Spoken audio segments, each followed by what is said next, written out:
Fala, doutores! Eu sou Ricardo Valente, oftalmologista aqui do Rio de Janeiro, idealizador do canal Fala Doutores, canal esse que vocês já vêm conhecendo, venho tentando trazer as celebridades do mundo da medicina para abrilhantar o nosso, se Deus quiser, pós-Covid, ainda pré-Covid, mas que a gente consiga levar essa nossa medicina para cima bastante aí, que ela está precisando.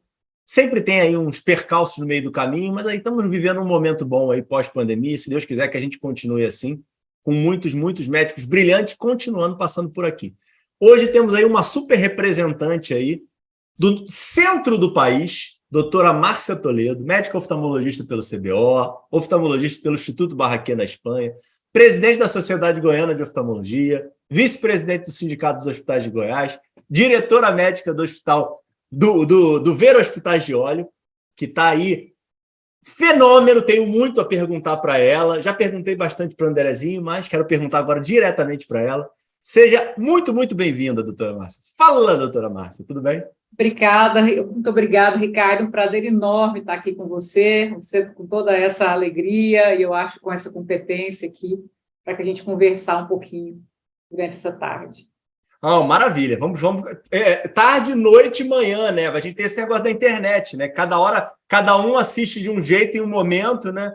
Então, a gente tem essa peculiaridade da internet, né? Isso é bacana. Mas vamos lá, doutora Márcia, me conte. Da onde a doutora Márcia saiu? Você é nascida aonde? Daí mesmo? Eu nasci do interior do estado de Goiás, a 300 quilômetros de Goiânia, numa cidade que chama Uruaçu, um município bem pequenininho, né? Sou filha de uma família de um funcionário público e de uma empresária, dona de uma loja, e tenho 5 irmãos, ou seja, eu sou a 6ª filha, a pequena, a menor. Você é caçula? Aqui se diz a rapa do tacho. Rapa do... E como é que foi essa criação de caçula? Você foi a paparicada por todos os irmãos? Você apanhava demais e aí teve que se reinventar? Como é que foi essa tua formação aí de mulher? Então, nós somos 4 mulheres e 2 homens. Então, minha mãe me teve com 42 anos, Ricardo. Eu não sou a rapa do tacho, né? Então, eu sou realmente a última. E eu realmente fui muito paparicada pelos meus irmãos mais velhos e pelos meus pais, né? Sobretudo pela minha mãe, que era muito carinhosa. Eu já perdi meus pais, meu pai e minha mãe, mas eram pessoas, assim, muito amáveis. Minha mãe, uma pessoa, eu sempre digo, personalíssima.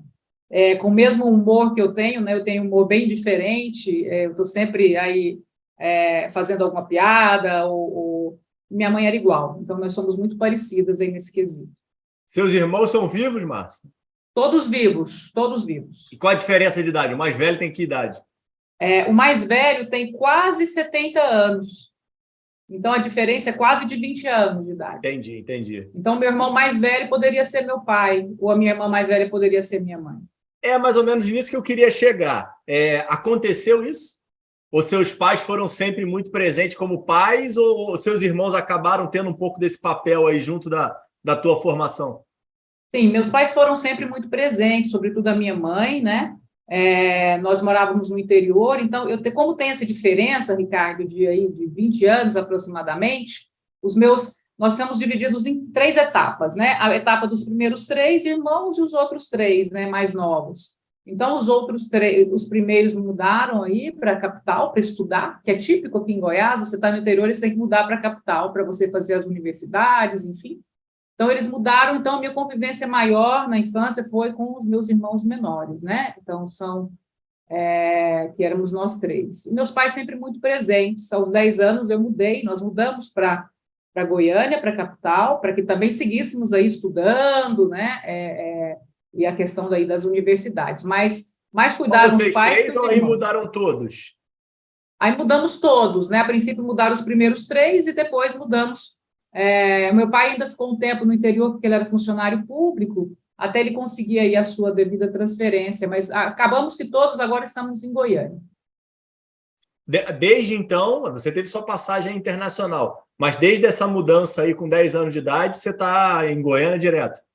Eu sempre falo, eu quase nunca fico 10 anos no mesmo lugar, né? Porque eu fiquei os primeiros 10 anos em Uruaçu, os 10 outros em Goiânia, e depois passei 15 em Barcelona. Então, foi o lugar quase que eu passei mais tempo, né? Depois eu voltei para Goiânia de novo, seguindo aí minha trajetória. Tá. E me diz um negócio, questão acadêmica. Você conseguiu ter acesso a boas escolas, escolas particulares, públicas, ou escola pública era de qualidade? Como é que foi aí tua vida acadêmica? Então, eu sempre estudei escola particular. No interior, eu estudava colégio de freira, né? Então, a gente estudava nas Irmãs Dominicanas, uma excelente escola, e em Goiânia também, escola particular, que tinha aí acesso aí à universidade. Estudei no Colégio Objetivo, que na época era um bom colégio aqui em Goiás, e passei na Universidade Federal, na época que só existia medicina aqui em Goiás, a Universidade Federal. Agora já existem vários cursos, mas nessa época era um curso muito concorrido, então foi tranquilo para nós. E por que a medicina? Da onde aparece a medicina aí na tua vida? Tem mais médicos aí, seus irmãos, não?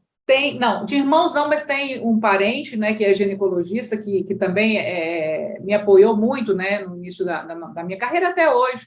Mas começa justamente, eu era asmática, Ricardo, mas uma asmática, assim, que dava muito trabalho para a família, né? Então, a minha vida era assim, do hospital para casa, casa para o hospital, e naquela época tinha muito pouco tratamento para isso, né? Uhum. Tratava no Rio, tratava em São Paulo, enfim, e por isso vivia de médicos. Daí nunca tive nenhuma dúvida que eu ia fazer medicina, não existia outro. Eu realmente, poucas vezes eu tenho dúvida na minha vida, e com relação ao curso superior, eu não tinha muita dúvida. Eu queria fazer medicina.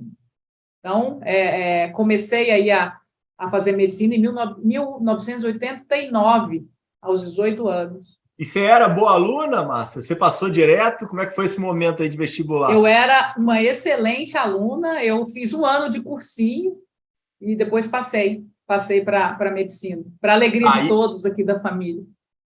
Imagino. E não tinha pensamento nenhum nesse momento na tua vida de ir para fora? Não, mas nem sabia que existia fora. Assim, era muito centrado aqui, né? O goiano gosta de Goiás, né? Então a gente achava que aqui o fora era o interior, né? E aqui já era tudo. Então não pensava em ir para fora. Fiz os 6 anos de universidade e no início do último ano, que eu fui fazer um tempo em São Paulo, no Hospital do Servidor, né? E eu pensei assim, agora eu descobri o mundo. Eu vou para fora, mas eu vou para fora do país mesmo. E da onde aparece isso? Teve alguma influência, teve algum mentor aí ou mentora que te sinalizou?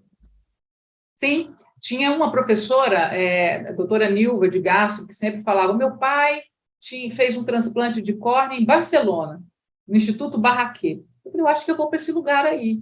E aí comecei a buscar naquela Mas você já tinha época. escolhido a oftalmo?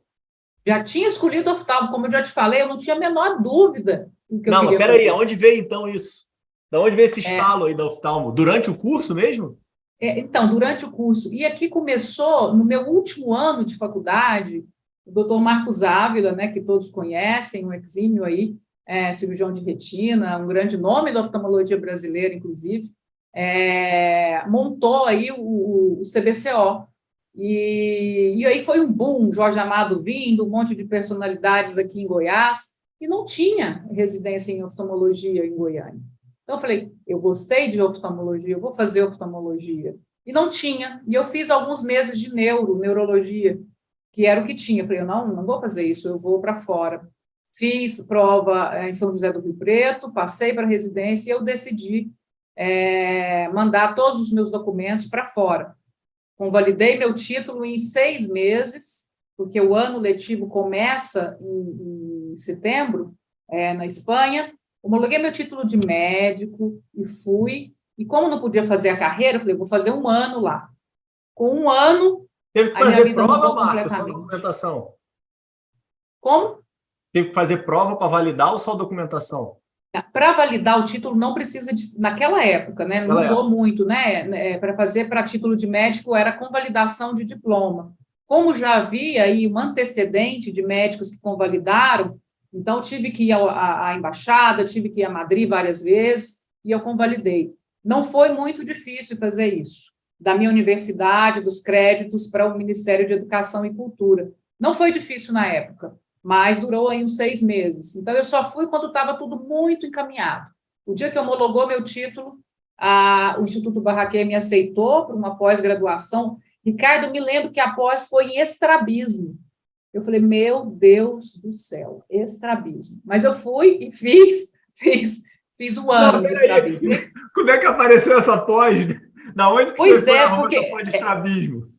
lá não tem muita. É muito mais difícil você fazer uma residência, né? Eu não queria apenas ir para um ano, eu queria fazer a minha residência. E eu não sabia muito Você bem foi, como. você foi, você foi em 95 para a Espanha, né?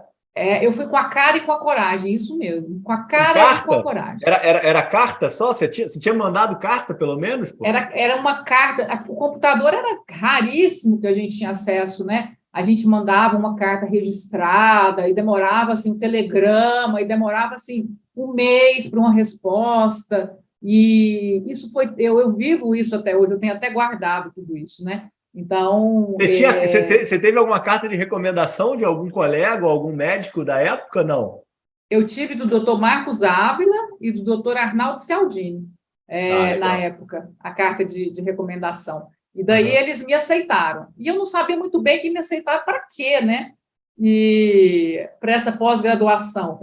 E aí, quando eu cheguei em Barcelona, já começava um pouquinho do outono, e muitas pessoas, né, estrangeiros, da Grécia, da Costa Rica, da Itália. Eu falei, gente, isso aqui é um paraíso. Isso aqui é um outro mundo, né? E aquela Você imagem do dominava o Instituto espanhol? Antigo. Dominava o espanhol? Não, não dominava o espanhol. Mas, para minha surpresa, não falava espanhol, falava um catalão. Eu falei, meu Deus, que espanhol difícil! Parece que esse espanhol está mais difícil do que eu tinha estudado. Então, assim, me preparei pouco, né, no espanhol, e era catalão. E por incrível que pareça, Ricardo, eu aprendi primeiro o catalão e depois o espanhol. Mas eu aprendi no susto mesmo, tem que aprender, tá. Mas as aulas eram dadas em espanhol, mas as conversas, eu sempre falo, onde existe um ou mais catalão, se fala em catalão. Então, a gente colocou muito claro assim que a gente teria que, para prosperar, teríamos que dominar esse idioma difícil, muito difícil, e eu consegui, graças a Deus. A Lu já tinha saído daí, a Luciane Barbosa? Ela já tinha ido para São Paulo? Sim, Você. sim, sim, ela já tinha ido. Eu não tive contato. Fui ter contato com a Luciene quando eu vim fazer a primeira aula, porque a gente tinha escrito um livro de distrofias com o professor Barraquer, o doutor Barraquer, o filho, e aí eu fui dar uma aula no Congresso Mundial e foi aí que eu conheci a Luciene, em Congresso Mundial, 2004. aquele que teve em São Paulo. 2004. Lembro disso. E foi Entendi. a primeira vez que eu voltei ao Brasil apresentando um projeto, que foi o livro que a gente escreveu de distrofia. E foi muito bacana esse momento assim de encontro com a oftalmologia brasileira. E foi nesse cenário que eu vim e comecei a me entusiasmar para regressar ao país depois de 10 anos, mas aí fiquei mais 5. Não, então você faz toda a tua formação oftalmológica na Espanha, no Barraquê, Toda a iniciando, minha formação, toda. iniciando com o estrabismo.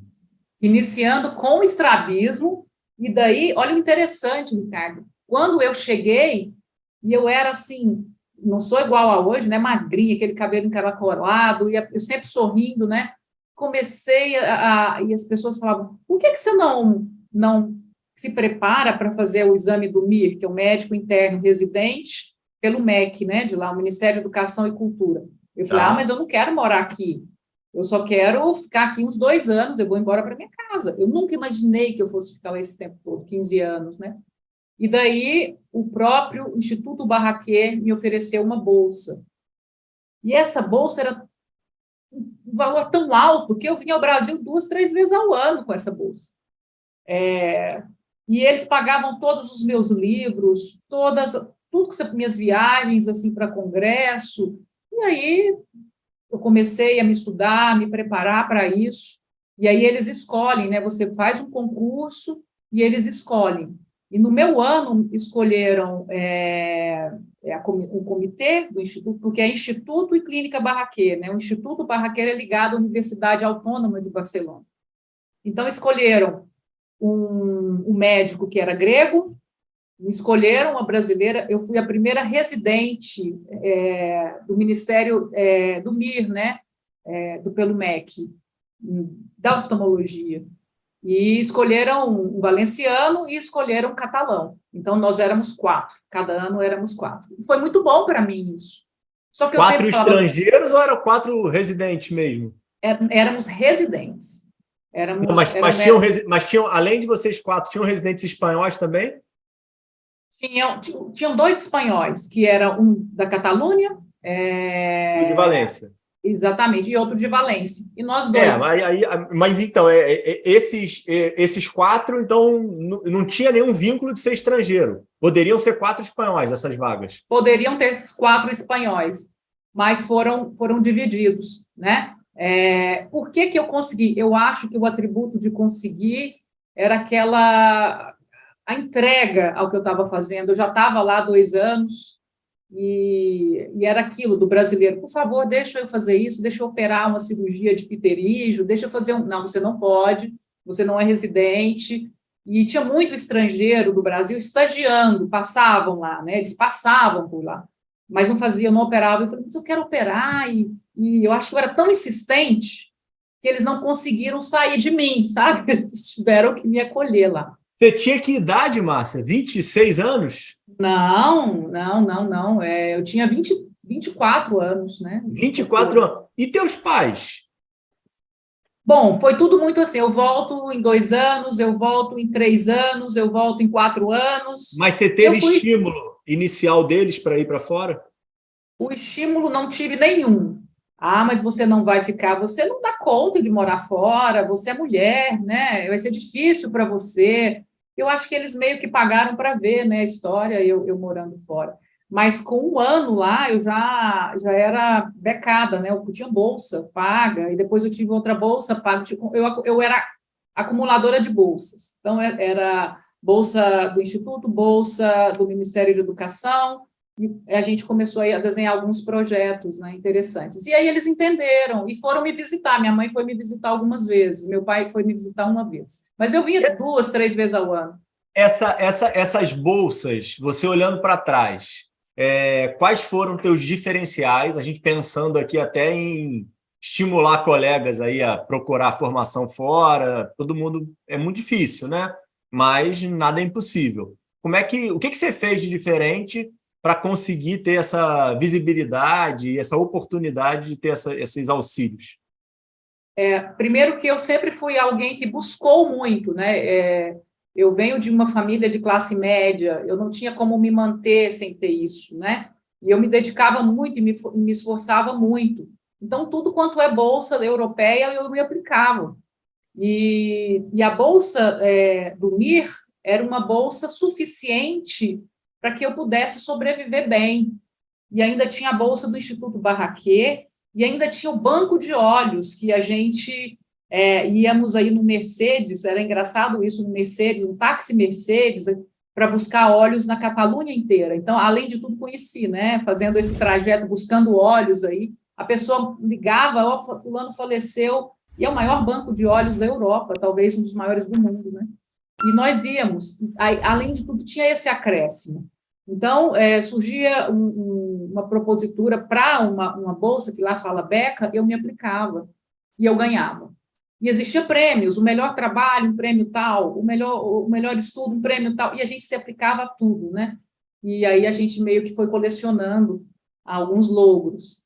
É uma época muito boa, eu me orgulho muito dessa época, uma época muito difícil, né? Tínhamos uma solidão, mas eu acho que nós, estrangeiros, fazíamos aí como se uma pinha, quase que né? Me tornei aí uma fanática do Barcelona Futebol Clube, e aí nós conseguimos aí unir aí em amizade com os médicos estrangeiros. Foi muito bacana. Quando é que apareceu o momento aí de inflexão aí, de tipo, pode ser interessante voltar para o Brasil, isso aqui não está mais como era no início? Você deve ter aí um desenvolvimento aí de uns 5 anos, provavelmente, que as bolsas foram aparecendo, dinheiro entrando, muito conhecimento, um local novo, tudo maravilhoso. E aí, que momento que você começou a refletir de vale a pena tentar voltar e reconstituir a história? É curioso porque eu nunca pensei na questão econômica. O econômico foi para me manter realmente, e eu me mantive muito bem. Vim várias vezes, porque o meu ponto de inflexibilidade era visitar meus pais e minha família. Eu vinha algumas vezes ao ano, e porque meus pais eram, como eu já disse, né, estavam envelhecendo e eu tinha essa preocupação. Mas eu comecei a fazer a residência. No primeiro ano de residência, eu já conversei com a Allergan, já propus, na época, Ricardo, era Amo Allergan, né? E depois que mudou Amo Arrai, mudou essa questão de lente, eu apresentei um projeto de escrever um livro, que era o livro de distrofias. E eu lembro com a máquina de datilografar, dedo aqui, dedo ali, mandei esse projeto sem falar nada no Instituto, lá muito sério todo mundo, e aí eles apoiaram esse projeto e eu levei para o Dom Rafael Barraquê. Ele ficou louco, nós desenvolvemos esse livro com uma colega mexicana, que era 2 anos aí na minha frente na residência, e isso... Quantos anos eram, Márcia? Eu já tinha na Espanha 3 anos só. De residência, que eu digo. 2 anos de residência. 1 ano e meio, 2 anos, eu já 1 ano e meio, 2 anos, eu já estava fazendo um livro. Com 1 ano, eu já fiz o projeto do livro, sozinha. E chamei a minha amiga, né? Porque pelo espanhol e tal. E apresentei ao doutor Barraquer tudo aqui, ó. A Allergan vai pagar esse livro para nós, se o senhor aceitar, obviamente, se o Instituto aceitar. E foi um livro que foi distribuído a cada oftalmologista da Espanha pela Allergan. Então, isso, para mim, foi bacana, foi incrível. E quando eu terminei, Ricardo, a minha residência, o Jorge, da Alcon, falou assim, olha, tem um pessoal que quer te empregar. E aí eu tinha conhecido aquele que seria o meu marido, né, na época, porque nós nos separamos. Eu falei, não, mas eu vou voltar para o Brasil, eu não vou ficar aqui, eu vou embora. E ele falou, não, mas vai lá ouvir. E aí, Ricardo, para minha surpresa, era um centro enorme de refrativa, e ele falou assim, olha, você vai liderar esse projeto aqui e vai fazer a gestão, olha só que incrível, a gestão das unidades periféricas, que eram 3 unidades, uma em São Cugat, uma em Cerdanyola del Vallès e outra em Manresa. E eu fui. Eu falei, sabe que esse negócio Eu estava muito entusiasmada. E daí eu entrei nisso. Tua base era estou até Barcelona. hoje envolvida com essa história. Oi? Tua base era Barcelona. Minha base era Barcelona, mas eu liderava o projeto, não significava que eu ia, né, aos lugares. Então, nós tínhamos médicos, né, oftalmologistas, que, como nós já conhecíamos, nós temos aí essa capacidade de conversar muito, né, com as pessoas, e aí colocamos alguns amigos e fizemos essa estruturação desse projeto, centrado em cirurgia refrativa. E, na época, foi fundamental para mim, porque isso me deu aí uma perspectiva de especialidade, de gestão muito grande. Depois disso, eu só caminhando aí na sua pergunta, né? Depois disso, quando chegou aí, eu fiquei grávida, eu falei, não, gente, eu estou grávida, eu não posso seguir no projeto. O pessoal, não, mas grávida mesmo, você vai seguir, a gente quer você aqui. E aí, com 2 anos de projeto, me chamaram para uma universidade pública para dar aula, e era uma substituição. Já com os 3, 4 meses, já me deram uma vaga minha mesmo, no Hospital Canruti, que era um hospital de 3º nível, que é o nível A, né, onde é alta complexidade. E aí eu pude desfrutar de uma vida plena aí, com relação à questão acadêmica. E quando eu entrei na universidade, eu fiz o contrário. Eu deixei a metade para o particular, com um salário assim que talvez eu não ganhe hoje o que eu ganhava na época, né? Eu falei, agora eu vou me dedicar à cirurgia de catarata, à córnea mesmo, que é as coisas que eu gostava também. E aí me chamaram para um outro projeto, que é uma outra instituição maior que a primeira, com mais centros externos para liderar a criação do que a gente já havia feito no primeiro. E a gente fez isso, né? Então, a gente, junto com... Quanto tempo tem isso, Márcia? Quanto que foi essa sua primeira empreitada aí na gestão? Começou como... Primeiro, eu acho que começou no final da minha residência, com o projeto que me apresentaram, e eu vou aceitando, né, esses desafios, e eu vou aceitando. Você aceita dois ou você vai aceitando um e vai trocando? Aí eu troquei, mas aí como as pessoas foram observando, a gente montou alguns cursos, esse movimento que a gente tem, essa inquietude, que você também tem, Ricardo, é algo que nos inquieta, a vontade de fazer, a vontade de contemplar o próximo com aquilo que a gente está vivendo, né? Tornar a nossa vida uma experiência interessante. Então, no final da residência, eu entrei depois de 2 anos em outro, e nesse outro projeto eu fiquei até o final. E o meu chefe desse último projeto, ele tinha tido um acidente, ele era um exímio retinólogo, e ele caiu uma vidraça nas mãos, ele cortou os pulsos, assim, os dois, inclusive, teve corte de tendão e etc. E ele ficou aí um tempo longe do centro cirúrgico, e ele ingressou na ESAD, na Escola Superior de Administração da Espanha. E aí ele montou a primeira rede que eu vi com os meus olhos. Naquela época, que deve ter sido no ano de 2005, 2006, por aí, ele montou redes de locais na mesma cidade, fora da cidade, formou um grupo grande. Hoje eles são um grupo bem grande. E aí já começaram a fazer fusões, aquisições, mas isso depois que eu saí de lá. Então, tudo que a gente está vivendo aqui, muita coisa eu já tinha percebido isso lá, né, porque a gente tinha vivido. E eu aprendi muito com o Davi Andreu com relação a isso. Ele me ensinou muito a questão da gestão, a questão da qualidade e etc. Então, somando aquela filosofia do professor Joaquim Barraquer, de tratar o paciente igual a gente gostaria de ser tratado, é uma forma que eles nos formaram no Barraquer, levando isso para a parte estrutural de uma grande rede. Isso me fez uma pessoa assim, muito melhor, e na parte da gestão eu comecei a procurar me especializar e conhecer um pouquinho mais do que a oftalmologia como negócio também. Isso que eu queria te perguntar isso. Me diz um negócio, em relação ao Barraquer mesmo.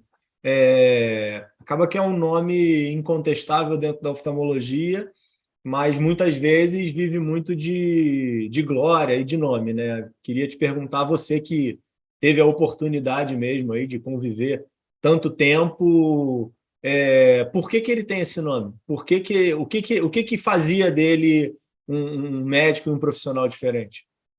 Então, em realidade, o Barraquer é uma dinastia, né? Sim. São várias, é uma saga, né? São 5 gerações, e eu acredito que está indo para a 6ª geração.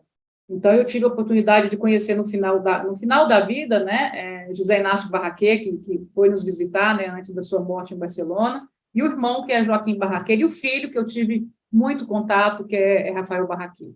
E a família, Elisalde, Álvares de Toledo e etc.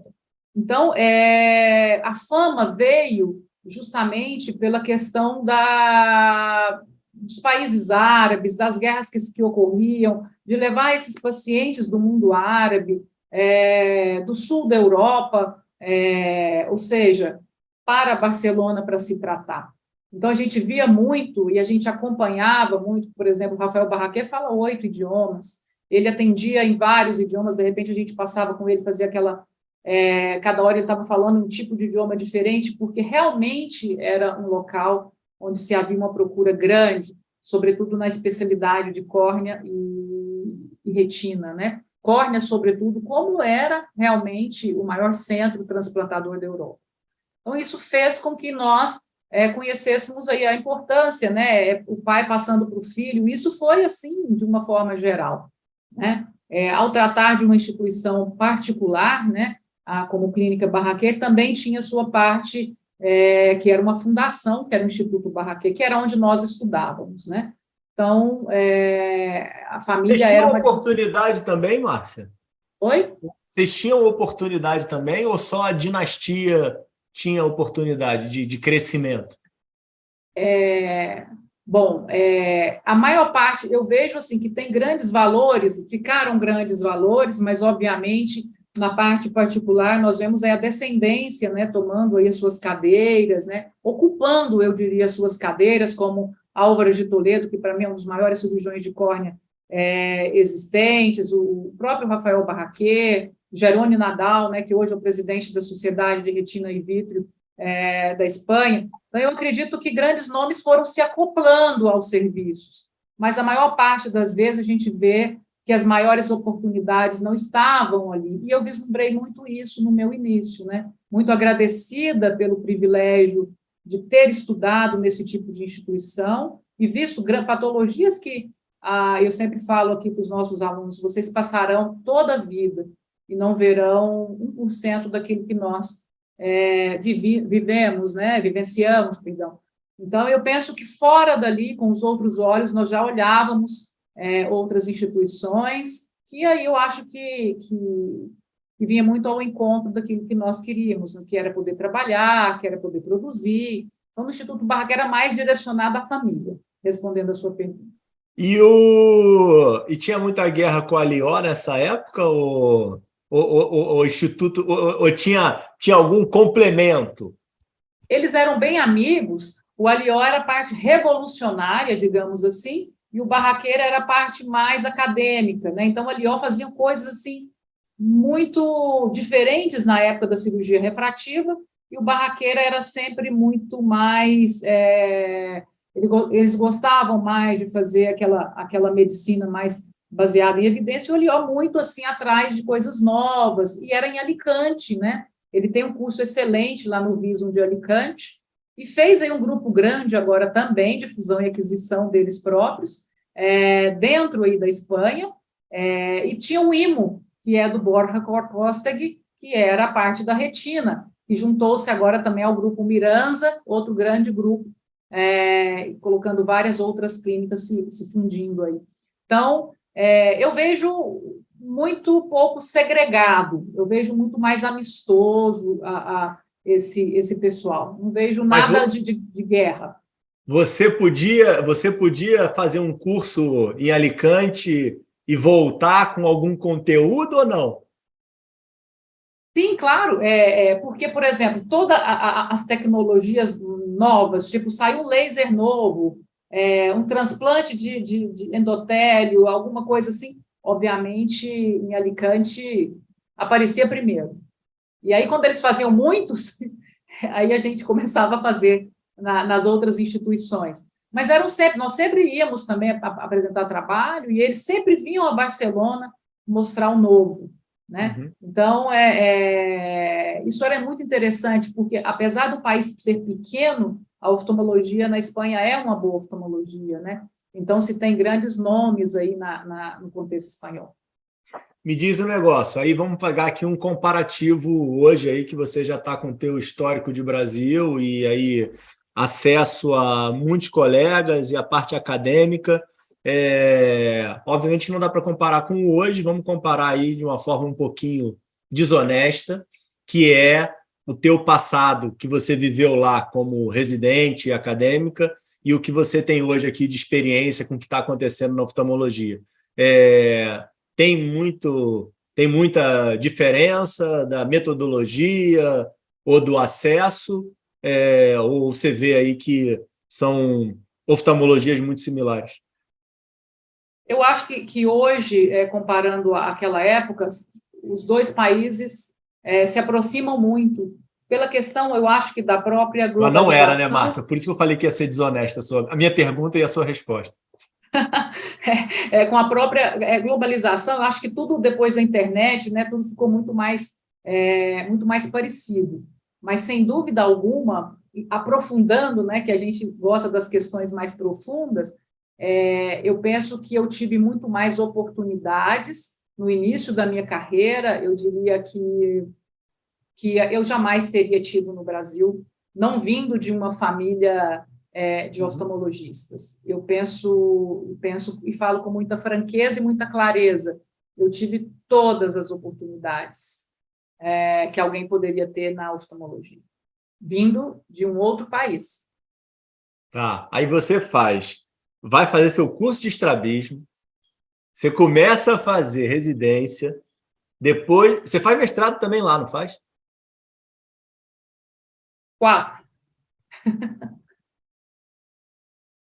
Tá. Aí você chega no momento que você está estável, bem, já devia ter reconhecimento dos seus pares lá, como você falou que tinham te chamado para várias instituições e aí?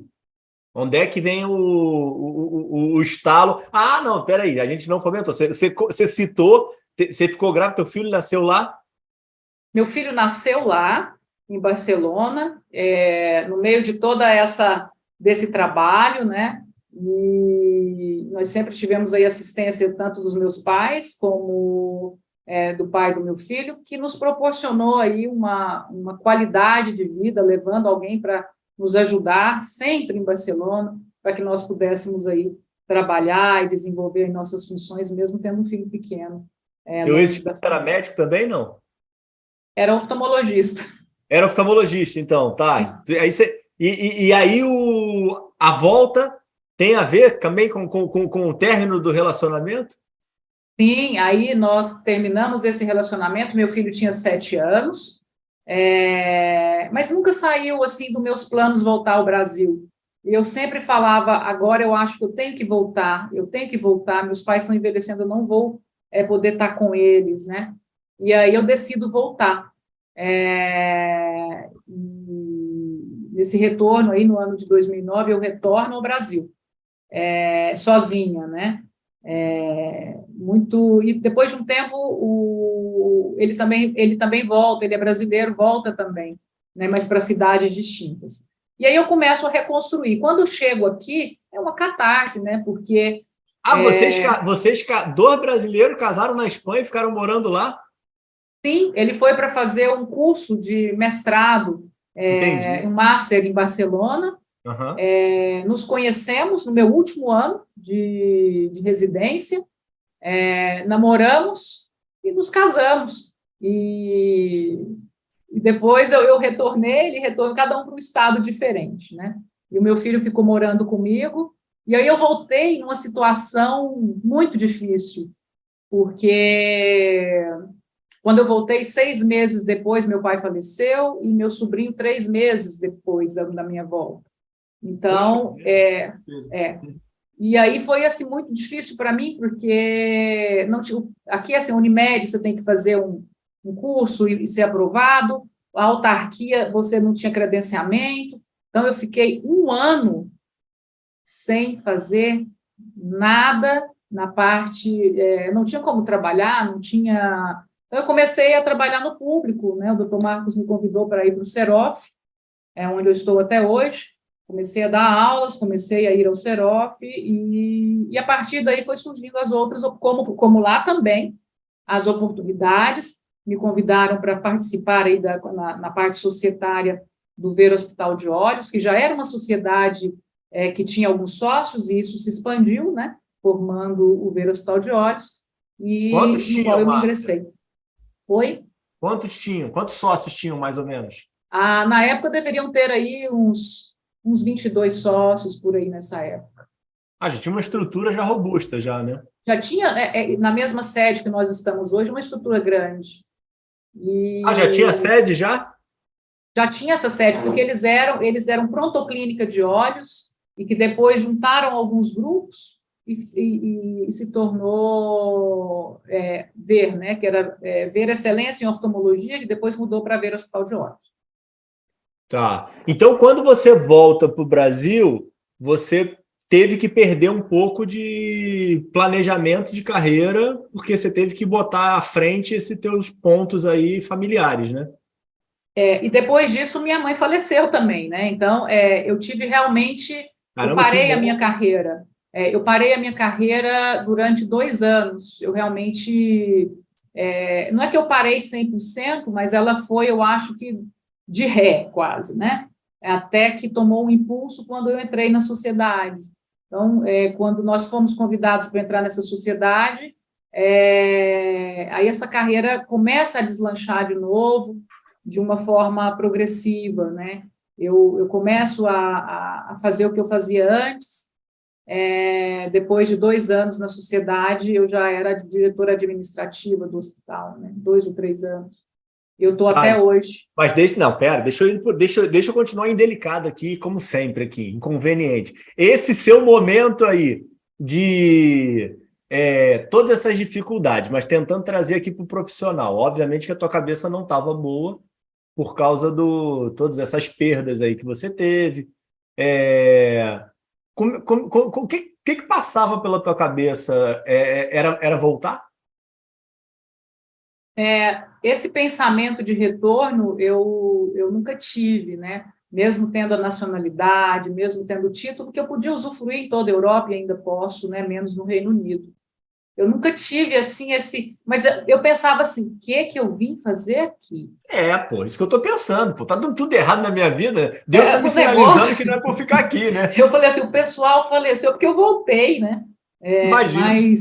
Mas e daí eu comecei, como eu já tinha te dito antes, eu sou uma entusiasta, uma pessoa extremamente eu tenho assim uma capacidade de me superar dia atrás dia, né? Desses enfrentamentos que a gente tem, né? E eu sou muito positiva.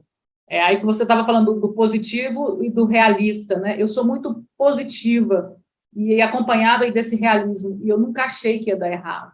Em nenhum momento na minha vida passou assim, vai dar errado, né?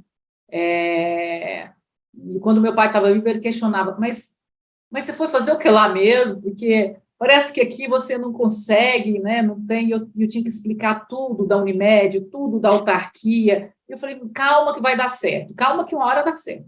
E aí eu fui me remontando aos poucos, né? Fomos fazendo essa malha sociométrica, fomos aí nos alinhando aí nas sociedades médicas, conhecendo pessoas e pessoas assim que foram extremamente importantes na minha carreira, né?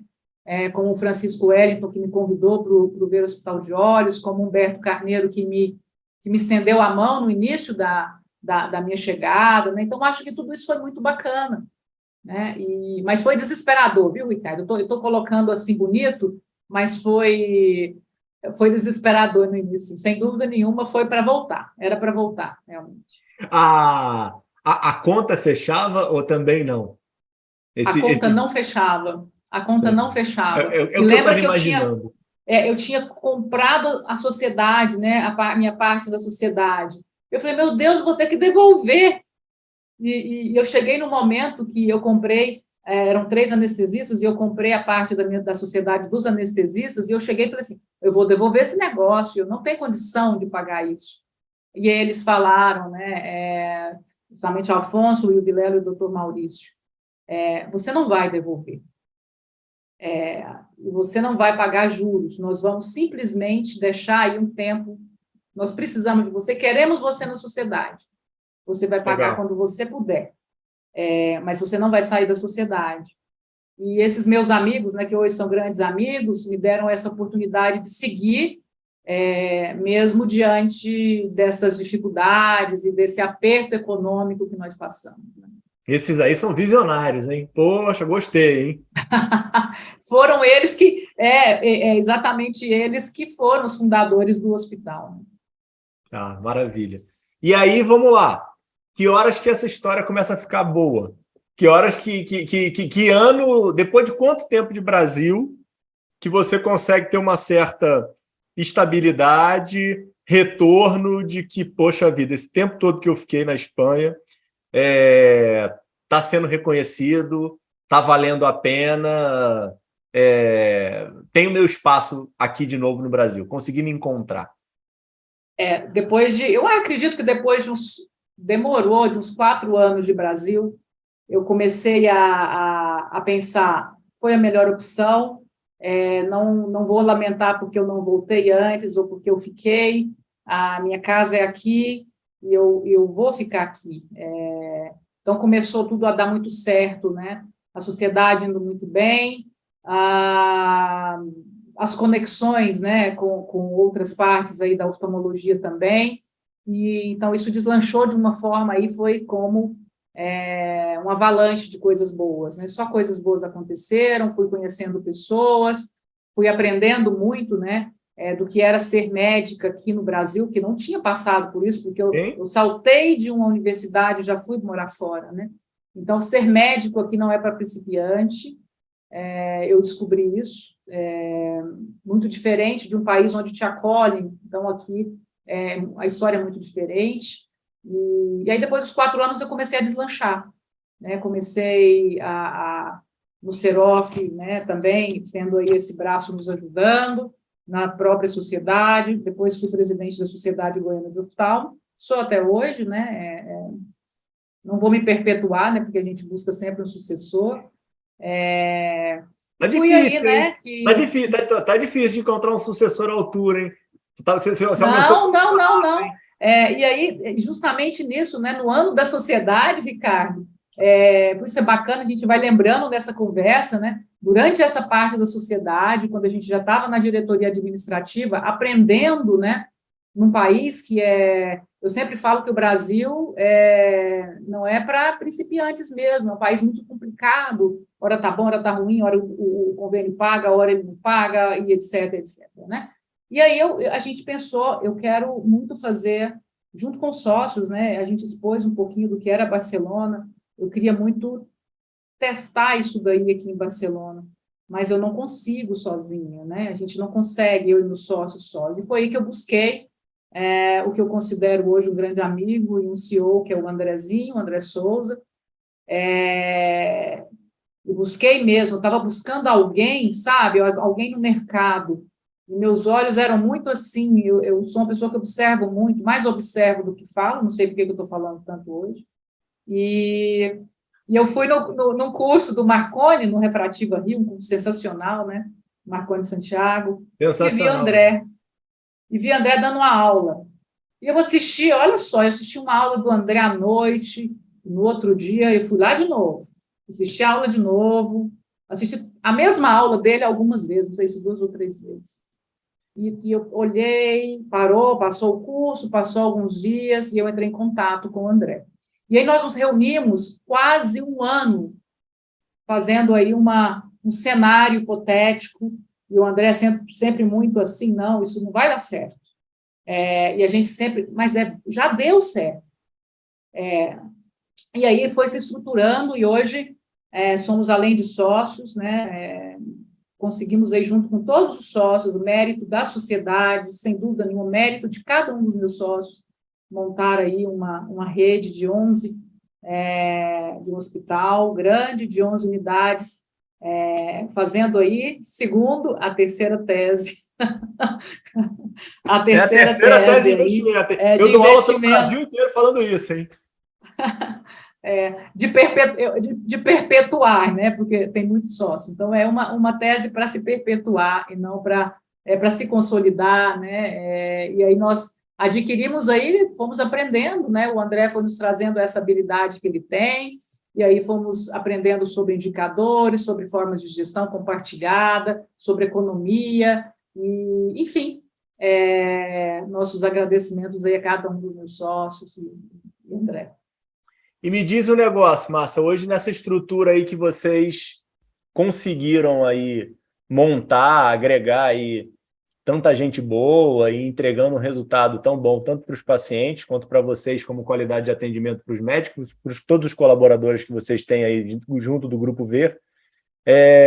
Como é que você vê aí esse momento aí de consolidação de mercado, em vocês continuarem dentro dessa proposta, por mais que tenha a peculiaridade de ter muitos sócios, mas eu acho que vocês construíram algo bem único e que já conversei com o André várias vezes e estamos aqui conversando, que eu acho que vocês têm muita força e muita coisa para agregar aí, como a gente estava falando aqui, de uma terceira tese de investimento, que não necessariamente precisa ter investimento, mas como uma terceira via, vamos colocar assim. Estamos aí num momento aí meio pré-eleitoral, que não tem nenhuma segura intenção no que eu estou falando, mas os colegas têm ficado muito preocupados com tudo isso que está acontecendo, eu acho que faz sentido. O que você podia externar para a gente? Como é que é a tua percepção do que vocês construíram e do que pode acontecer aí nos próximos anos aí, num posicionamento de mercado de vocês? Então, eu acho que você falou uma frase que eu acredito muito, né? Tudo isso para oferecer o melhor aos nossos pacientes, o melhor tratamento, né? Então, como em uma das coisas que nós comentamos hoje, eu vejo essas teses de fusão, de aquisição, de junção, em Barcelona, muito antes disso acontecer aqui, só que não nessa velocidade que está acontecendo aqui, né? Isso é um momento, né? E eu acredito que isso vai ainda acelerar ainda mais devido ao momento econômico que nós vivemos. Então, eu acredito que sociedades, né, que se manifestem, né, e que estão realmente desejando, a maioria delas, às vezes não tem sucessão, né, é uma forma de também perpetuar uma ideia, de junto com outros que têm uma capacidade de entender melhor do negócio, como tem sócios que têm uma capacidade de ser mais médico e outros que têm essas múltiplas capacidades, né, de ser médico, ser gestor e ser empreendedor. Então, eu acredito que tem muito espaço para todas as teses, tem muito local no Brasil que tem até a necessidade que isso evolua, que também cabe também essa terceira via, como você disse. Então, nós estamos num momento, né, no mercado muito favorável pós-pandemia, para que nós possamos até pensar melhor, né, qual que é a nossa opção, a opção do nosso grupo, a nossa opção pessoal, né? Agora, eu acredito que o futuro é isso, né? O mercado ele vai mudando de uma forma extremamente rápida e nós, como médicos, nós como gestores médicos, nós temos que ir também junto aí nessa velocidade, porque a velocidade realmente, não diria da luz, mas no piscar de olhos as coisas vão mudando. Então, eu acredito que são teses que vieram mesmo para ficar, que temos muitas opções no mercado, né, e virão outras opções também. Né, e eu gostei muito, né, estava ouvindo aqui você entrevistar o Jonathan Lake, né, esses tempos atrás, ele falando da trajetória dele no grupo em que ele está inserido. É muito bonito, né, a gente ver alguém que começou, né, e ser inserido numa grande tese. E assim como outros também. Então, é motivo para nós, assim, que nós possamos aprender com tudo isso, desse movimento dinâmico, tanto na medicina, na oftalmologia, como o movimento no mercado. Continua atendendo, doutora Márcia? Ou só gestora? Eu atendo todos os dias, em algumas partes do dia nós nos dedicamos, né, em algum período, nós nos dedicamos aí a acompanhar algum movimento do hospital, nos reunimos como forma de conselho, de uma forma muito estruturada, levando aí, né, o que tem de novo, qualificando, né, apresentando o que nós estamos produzindo para os nossos sócios e vendo as melhores oportunidades, né? Sempre de olho nas melhores oportunidades, sempre tentando também trazer para os nossos pacientes a melhor tecnologia, para um melhor atendimento aí do que a ciência médica, né? Como é que você consegue fazer tanta coisa? Eu estou atrás dessa mulher aqui há alguns meses para ela participar do meu programa, e ela sempre educada, sempre marca comigo, mas ela tem 1 milhão de compromissos, dos mais renomados possíveis. Como é que você consegue ter tanto chapéu aí para você colocar diferente? Eu acho que, Ricardo, eu sou uma pessoa muito simples e muito voltada para as condições assim, mais básicas aí da oftalmologia, né? Então, hoje nós estamos em alguns projetos importantes também, dentro do que é a sociedade oftalmológica, mas tentando entender tudo isso, Eu tenho tempo, sim, eu acho que... agora meu filho tem 20 anos, né? Já está fazendo medicina, já não mora aqui. Tá, ele já vai para o 4º ano de medicina, ele não mora aqui comigo, né? Ele começou a fazer a universidade fora e já não está aqui mais, então eu tenho mais tempo ainda, você imagina o que não está, né? Então, eu realmente sou muito acelerada, busco sempre ter tempo para ter aí como essa conversa nossa tão agradável como hoje, né? E estou sempre próxima àqueles meus colegas, meus amigos, né? Então, sempre comigo, sempre tenho tempo. Tá, e aí outra coisa também maravilhosa, que eu tive a oportunidade de visitar vocês aí em Goiânia, o evento esplendoroso que você fez. Como é que apareceu aquela ideia daquele evento e como é que foi a construção para chegar naquela entrega? O pessoal tem que ver que aquilo ali ficou meio mesmo de Deus ali. Então, nós havíamos feito em 2019 um evento que chamou Paradigm Shift, que nós convidamos o Bisneto, a Fosseto, o Crema, o Bruno Fontes, chamamos o Emílio, né, lá na Suíça, que ele deu, imagina, quase que a primeira aula, né, em direto, antes da pandemia nós fizemos isso, foi muito bacana, foi muito inovador, e depois, nós fomos aí numa convenção do Conselho Brasileiro de Oftalmologia, que a gente faz parte de algum espaço no Conselho, e nós ouvimos aí várias oportunidades, né? E era um sábado. E ouvindo, pedi ao Cristiano Cacheta, que para mim é uma pessoa incrível também. Falei, Cristiano, isso era um sábado. Mandei uma mensagem para ele, acho que numa segunda ou num domingo, eu posso conversar com você? Eu queria te apresentar um projeto. E surgiu disso, da vontade do Cristiano em me ajudar, né? Eu acho que ele falou, coitada, vamos tentar ajudá-la, né? E a vontade que eu tinha de colocar essa ideia. E aí, com a Alice, com o Pena, a gente juntou aí as ideias, e eu estava na vice-presidência do sindicato, o sindicato também precisava, e aí a gente somou as duas. E eu sempre acreditei, Ricardo, que o ensino ele tem que ser um momento onde nós podemos nos confraternizar, um momento onde nós podemos... Porque, assim, a saúde é uma ciência só, né? E a gestão da saúde é uma ciência só.